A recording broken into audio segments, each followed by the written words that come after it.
रामायण कथा भाग 79। श्रीमद् गोस्वामी तुलसीदास जी द्वारा लिखित श्री रामचरितमानस सुंदर कांड। विभीषण ने श्री राम जी से कहा, समुद्र आपके कुल के पूर्वज है, वह आपको रास्ता जरूर बताएंगे। तब वानरों की सेना बड़ी आसानी से समुद्र पार कर जाएगी। तब श्री राम जी ने आभार मानते हुए कहा, हाँ सखा, तुमने बहुत अच्छा उपाय बताया, यही किया जाएगा। देव की सहायता मांगना, यह बात लक्ष्मण जी को अच्छी नहीं लगी। वे क्रोध करके बोले, इन देवों का क्या भरोसा, आप मन में क्रोध कीजिए और इस समुद्र को सुखा दीजिए। आलसी लोग ही देवों के सहारे बैठे रहते हैं, ये देव मदद करेंगे, ये तो कायरों के मन का वहम मात्र है।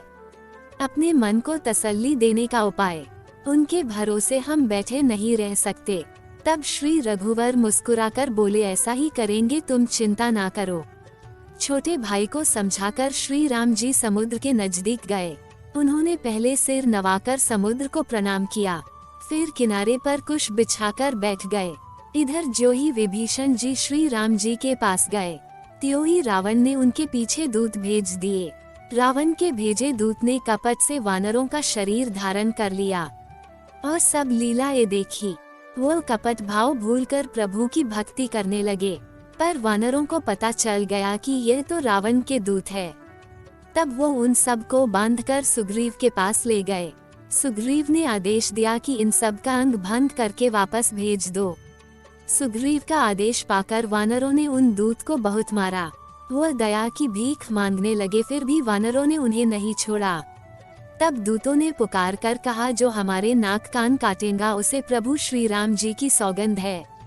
ये सुनकर लक्ष्मण जी को उन पर बड़ी दया आई और उन्होंने सब दूत को छोड़ दिया और उनसे कहा, रावण के हाथों में ये संदेशा देना, उस मूर्ख से कहना कि सीता जी को वापस लौटा दो और जाकर श्री राम जी के शरण में चले जाओ, नहीं तो तुम्हारा काल आ गया है, ये याद रखना। लक्ष्मण जी के चरणों में मस्तक नवाकर श्री राम जी के चरणों को हृदय में धारण करके दूत चले गए। श्री राम जी का यश कहते हुए उन्होंने लंकापति रावण के चरणों में सिर नवाया।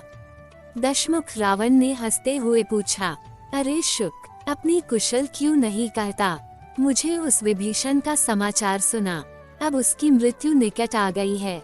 मूर्ख ने लंका को त्याग दिया, अब वह जौ का कीड़ा बनकर रह गया। जैसे जौ के साथ घुन भी पीस जाता है, वैसे ही वानर के साथ वह भी पीस जाएगा। उन सब का रक्षक तो यह समुद्र बनकर बैठा है। यदि यह समुद्र बीच में ना होता तो यह विशालकाय राक्षस कब के सब वानरों को खा गए होते।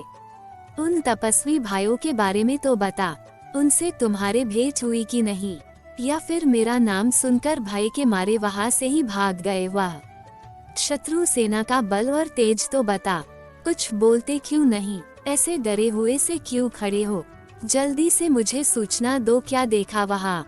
आगे की कथा अगले भाग में। जय श्री राम। दोस्तों, हमने भगवान श्री राम की लीलाओं को सरल भाषा में समझाने की एक तुच्छ कोशिश की है। आपको हमारी कोशिश अच्छी लगी हो तो वीडियो को लाइक कीजिए और चैनल को सब्सक्राइब कीजिए। कमेंट में जय श्री राम लिखिए।